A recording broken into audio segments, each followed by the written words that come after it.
Unlabeled leadership is a volunteer service. We appreciate our guests for their stewardship and remarkable stories.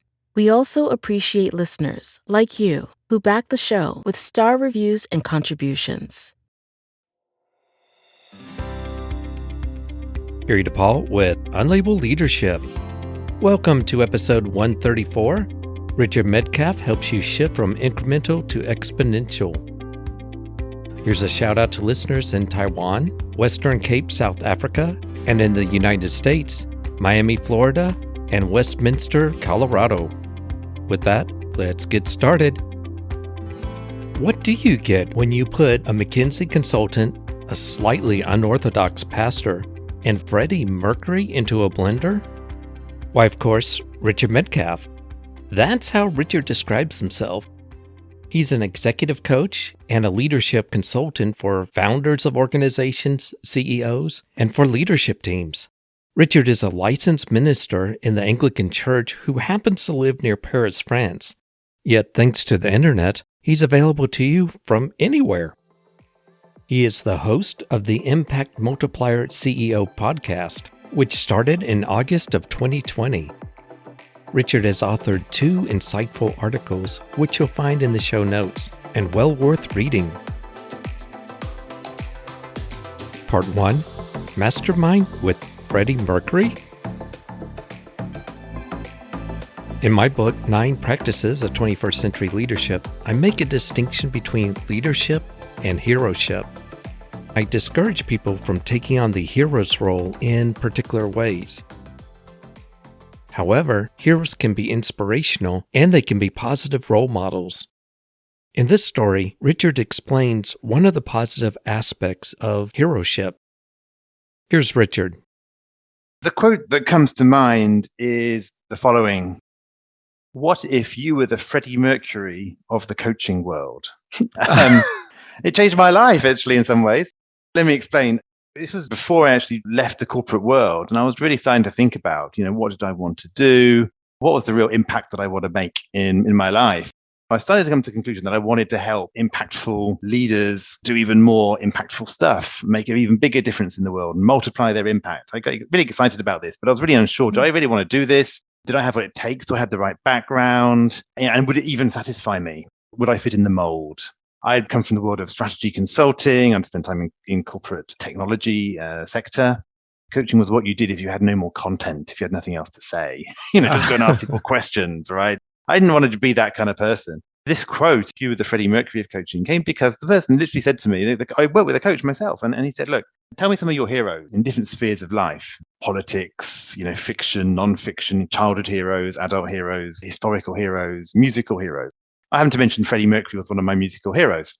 He said, "Well, why?" Well, Freddie, obviously singer of Queen, he was so flamboyant. He communicated to the very back of the stadium. He landed his message, with no holds barred. He really brought his message so he could deliver it and impact somebody at the very far end of the stadium. He really connected with people. And even if he was singing stupid words, it didn't really matter because he was really all in for what he was saying. And I just love that about him, as well as the innovation he brought to music through Queen and the different styles of music they experimented with. He said, "Well, you've obviously got that in you, Richard, because you're talking about it. It resonates with you. What you see in your heroes obviously exists in you. So why don't you be the Freddie Mercury of coaching?"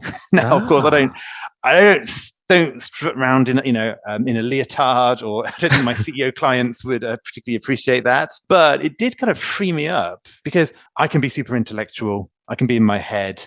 My sister's mentally handicapped. My mother died when I was quite young, really. And that gave me this sense of I need to be uber competent, never show weakness, almost, does not be a burden to anybody. So I can be in my head and be invulnerable. Sometimes I can be in my head and be a little bit needy, so I can kind of let all my mess out and everything else. I'm also being in my head and overthinking things at that point too. So I can either be analytical or I can be overthinking it. I realized that when I actually embody my message, when I'm actually on fire, when I'm actually there with a purpose, when I'm really trying to communicate with somebody, then I land my message. I'm not afraid to say shocking things, pattern interrupt, saying things to get attention, to break through the noise and let people understand something in a different way. When I realized that was the aha moment for me. That's the Freddie Mercury part of who I am, I suppose. If you think about it, Freddie Mercury may be a fantastic example for this type of role. There is a lot of work that goes into that stage presence, to being there, to delivering that message to an audience, Yeah. to everyone at a stadium that can hear. Getting to that point, you've had to do the same type of thing, whether it was in a corporate job before all this started, before you pursued this. You had to build up to the point to where you can be effective at coaching professionals and executives. Yeah, and it's it's absolutely, it's a work of mastery. But there's also this moment where you have to choose: am I going to hold back, or am I going to go all in? Yesterday, for example, I ran my CEO Mastermind. I have a bunch of super high-level technology CEOs. They run billion-dollar companies. Some of them run smaller, high-growth companies. They're a really fascinating bunch. It was the first session with a brand new set of CEOs, and I was a little bit, how's it going to go? Working with one CEO is already intense work. Here, I'm going to work with a whole bunch of them together. What's it going to be like? Are they going to get the value? All the inner critic going on in my head before I started. I had to do the Freddie Mercury thing, throw myself all in, play full out, right? Go in there, take risks, do things. I got them opening up about pretty deep stuff within half an hour of being on that call. And at the end of it, they were blown away. And they were like, wow, this really exceeded our expectations. We didn't know what we were going to do. Can't believe we've got so deep with each other already. This is an amazing community, everything else. And they were the ones who made that. What I had to do was get past that fear barrier that was going to let me play it safe, do it just like anybody else would do it, and not actually bring everything that I could bring. That Freddie Mercury image, if you like, for me, it's just that reminder to play full out.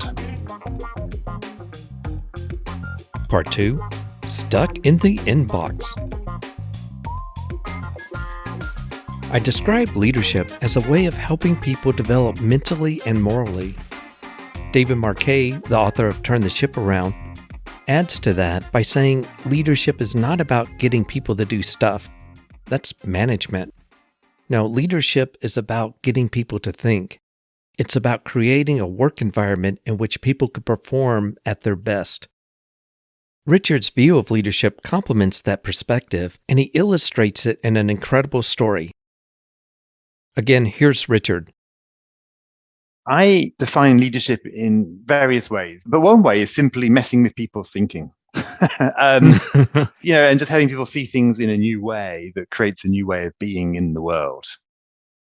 I was working with the chief human resources officer of a really large tech company. I think they had operations in 20 countries, had many thousand employees, and he'd just been promoted to the C-suite. The CEO had asked me to just work with him and help him elevate his own impact as he kind of took on this new level of influence within the company. He'd identified some transformational initiatives that he wanted to work on and that were going to make a big difference for the company around employee experience and various other things. They'd never been done at this global scale before. They'd been done individually and in different countries and different regions to some degree, but they'd never really done anything so big.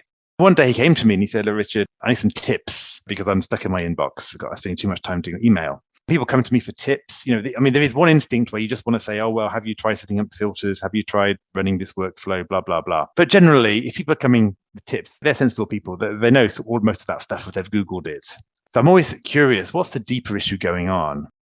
This is where the leadership part comes in, right? Because often we have a choice between addressing the surface level symptoms or actually helping people with their thinking. I said to him, well, tell me about why you're spending so much time in your inbox. So he explained, well, I need to get to inbox 0 pretty often. I need to make sure I've really cleared things out. A lot of people are waiting for me on things. I need to be responsive. So I said, okay, to say a bit more, why is that important? Well, I need to be trustworthy and reliable team player. It's important to me. I don't want to be the guy who everyone has to remind all the time. I don't want to be the bottleneck.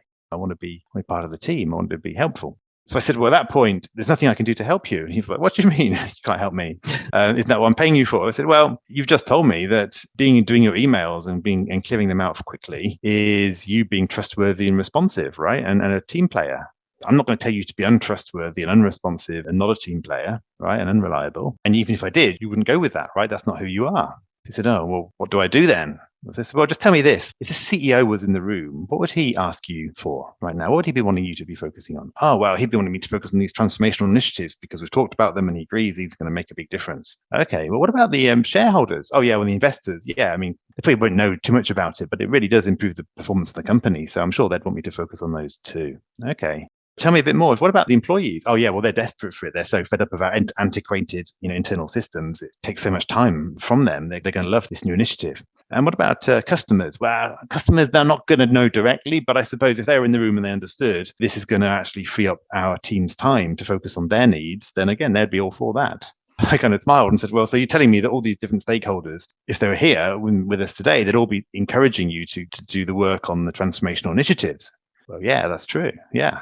So I said, well, in which case, let me put it to you that you're actually being unreliable and untrustworthy when you're spending time doing your emails and you're not being a team player. And he was like, well, yeah, because you're being paid the big bucks. Everyone wants you to be doing these initiatives that are really going to move the needle in the company. And what you're doing instead is people pleasing on this low level. He got it, right? I was like, you're right. This is not my role anymore. In that one moment, his reality shifted. He suddenly realized that doing emails was not a sign of him being reliable and trustworthy and a team player. It was actually a sign of him being distracted from the things which he was being counted on to do. So it was being unreliable.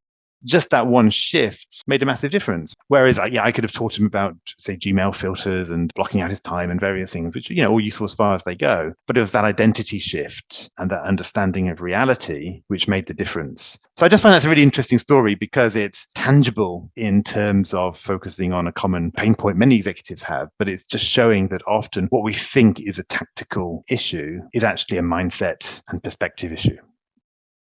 What you just described was leadership in action. It's really about helping other people think about their situations in ways that are different, that gets them beyond being stuck in what they're currently doing, and giving them that perspective is incredibly important, showing that what you're actually doing isn't what you think it's doing can make a huge difference in how people function and work with other people. Absolutely. Yeah, I want to share with you one of the leadership principles and one of the underlying beliefs that I think are relevant, and I'd just like to hear your comment on it. Sure. The principle is encourage growth. It's very simple, a simple concept. The underlying belief that I think is relevant is helping others figure out how their development enhances their ability to contribute. And you can almost take that to how they work with the company. How is that enhancing how they're contributing to the organization, towards the performance of the company, towards adding to the business goals? When you were sharing your story, that principle and that belief came to mind. Yeah, I think that's a great one. There's always a sense of outside in and inside out. Your inside out is often, well, what am I trying to achieve? What are my goals, or what I'm trying to do in this moment? And then the outside in is really, well, what's success in this context? Like, what is needed of me? What are my stakeholders requiring of me? What I do when I work with leaders or with teams, I often get them to ask the same thing. It's like, who wants to be in the room with us today? Who are the different stakeholders? They might have conflicting requirements. You're going to have to hold intention, but actually, who's going to judge you in different ways, right? And I think that's definitely one component. And then I think the other component is then maximizing your contribution, thinking about where do I focus on my contribution? Part 3, find your biggest bottleneck. You might have heard the phrase, the person that is holding us back is ourselves. We tend to put barriers in our way that prevents us from achieving what we want to achieve. Richard offers some advice on how to deal with those barriers and identify them. Here's Richard. I have a distinction, and it's one that we use a lot in X Quadrant, which is my company. The distinction is incremental leadership versus exponential leadership. And most people want to play the incremental game. It's conventional. It's kind of like adding on to where we're at, making a step forward. And that's fine, right? It's kind of conventional success. But what's this game of exponential leadership where behind you looks flat and ahead of you looks vertical, when you're really trying to change gears, when you're really trying to shift it up? I've got an article called Exponential Leadership Principles. They're a bit complicated, but let me boil it down into the fact that there's always one thing which is holding us back. And if we can just address that one thing, then our impact and our contribution is going to move up to the next level. We're going to release the bottleneck. And so the question I'm always asking people is, where is your biggest bottleneck right now? So there are 4 areas. And I ask people just to think about very specifically which of the 4 areas is your bottleneck. The first one is commitment. Sometimes we're not even really truly committed to the goals that we're setting ourselves. They're should-do goals, or we're not really sure we want to get there. We might be fearful about getting there. We might be fearful about committing to them. Or it might be on the team level, right? The team, we just might not be committed yet. We might not really truly believe. The first one is, are we committed? And we can apply this to ourselves, to our teams, to our organizations. They kind of work on all the levels. That's like a limitation of the heart almost. Like, are we really bought in? The second one is attention. What am I putting my attention on? Am I putting my attention on the highest value initiatives? Am I putting my attention on the things that are really going to move the needle? Am I just keeping the lights on, working on the recurring day in, day out, week in, week out, per customer tasks that need doing and are not going to actually move things forward? And the attention is so real, especially in corporate America with management, because on the operations side, I'm thinking in particular, because you're hit with what I guess the metaphor is putting out fires. There's all this stuff coming up, all this noise. And that's the kind of stuff that you can easily, like in your previous story, you can focus on and you could choose to focus on, but it doesn't help the company move forward. It doesn't help evolve operations.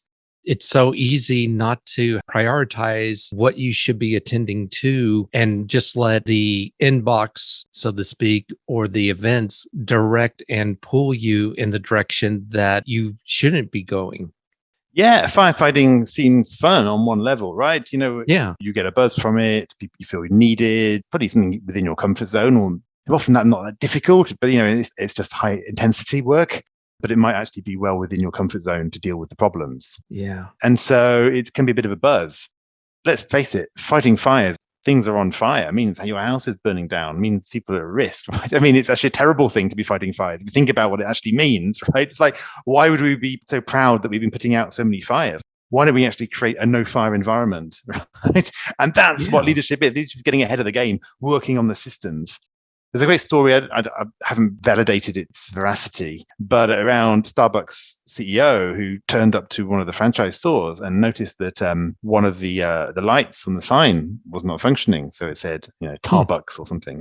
Apparently, he went to the manager and, what did he do? Well, he could have done many things. He could have shouted at the manager, this is ruining our brand. He could have said, where's the ladder? Let's sort this thing out right away, whatever, right? He didn't do any of those. He just picked out his phone, rang up his operations director and said, hey, Bob, what's our system for broken light bulbs? So he immediately went to the system and the process. It's like, well, let's fix this once and for all. Because if it's happening in this shop, it's probably happening in 1,000 others around the country.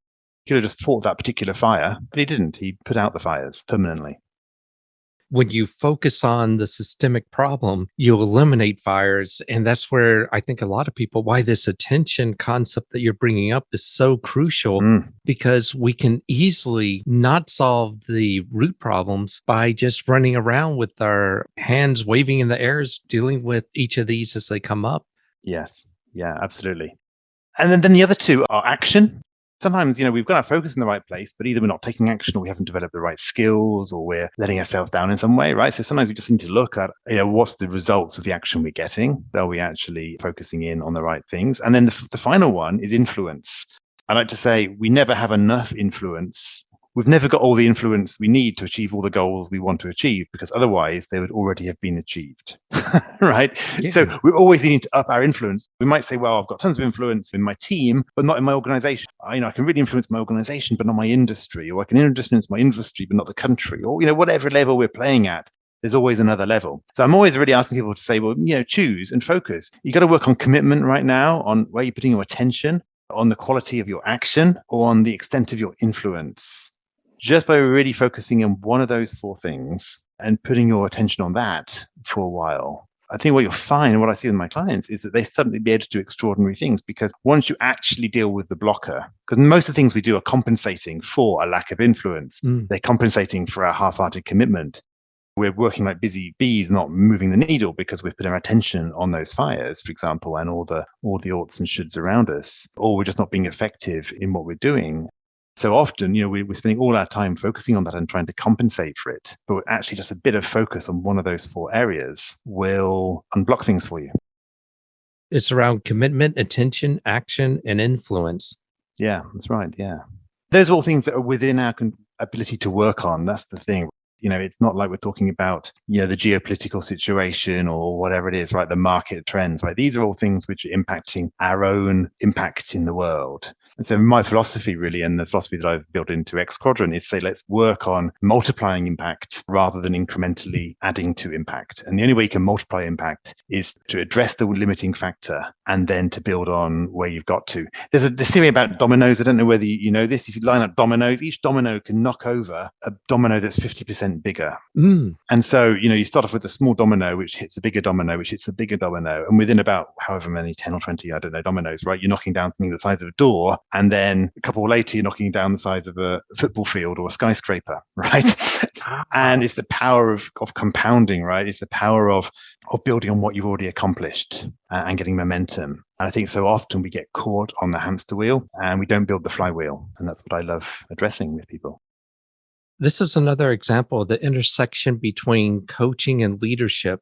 And I think with a lot of people from your stories is that people may have the best intentions. They want to do what's right. They don't wake up in the morning and say, gosh, I'm going to do the worst I can at work. People really want to contribute and make a difference, but they don't have that perspective. And when you come in with your executives as a coach, you're actually helping them think through things in a different way to give them that perspective and to help them develop some principles for how to think about their situations so they can really do serious contributions to problems and opportunities rather than handling and wrestling with symptoms that really pull them in the wrong direction. Yeah, and it's normally fear-based as well. There's a hidden degree of fear. People get caught. They do too many things because they're people-pleasing, or they get caught in perfectionism, or they get caught in fear of failure or fear of experimentation or whatever it is, right? And I'm always saying to people, focus on contribution. It's the ultimate long-term play. It's always going to work out, is my belief. You might. Sometimes it might not work out in the very short term. Sometimes I say, don't worry playing so many political games. Just maximize your contribution, because that's focusing on value. The more value you add, the more secure you're going to be in life. More people are going to be on your side. I've done some work with some companies, and there is a tendency for people being promoted to middle management to be technical, functional experts. It's like they understand the business. They get the perspective. Let's bring them in. Let's elevate them to a new level, get them to do the work because they can really guide and lead a division, a team, a set of teams without issue. But it's the technical, functional parts that they're experts in, and they're comfortable with that. I have a feeling that people like you come in and say, look, your technical functional expertise is great. That's where you're comfortable with operating and functioning, but that's not your role anymore. And helping them see the perspective of what they should be doing and keeping them from following into what they're comfortable doing is a way of preventing them from adding those. Right. Yeah. Incremental leadership or exponential. Thank you. That's what I was looking for. Yeah. And it seems that when you're helping someone make that transition to shifting from the incremental, that's where you really can add value and help someone develop and grow and be able to make substantial contributions. Yeah, I find often the phrase that comes out is like, I'm a really strong operational leader and I want to become more of a strategic and transformational leader. Yeah. And it's about getting out of the weeds and reinventing that success formula, right? What got us where we are is not going to get us to the next level. And it's always scary because normally most leaders have got a good little machine that's working, right? Creating impact that works for them. And it's quite scary to go, am I going to reinvent this to go to a new level? I like to say to them, it's time for your Madonna moment. And they kind of look at me. And anyway, it's back to this Freddie Mercury style thing. It's like, it's reinvent yourself, come out with find a new formula, right? Don't do last year's job, do next year's job. Get into a way of thinking about what needs to change to move us forward. And I think you're right. It's even CEOs, even founders who build amazing businesses, they also have to reinvent themselves, right? They also have to go, there's a stretch for me in this next phase of my business or in my career. What's it going to like for me to elevate myself, to get out of the weeds a bit more, to shift my focus? And I think that's where the magic happens. My thanks to Richard Medcalf. If you'd like to learn more about Richard, go to the show notes. And if you have a question or comment, go to unlabelleadership.com, click the message icon, and leave a voicemail message for up to 1 minute. I'd like to thank those who contribute to the show. Your donations makes a difference because this is an all-volunteer service. Thank you for listening. This is Gary DePaul. Until next time, lead on.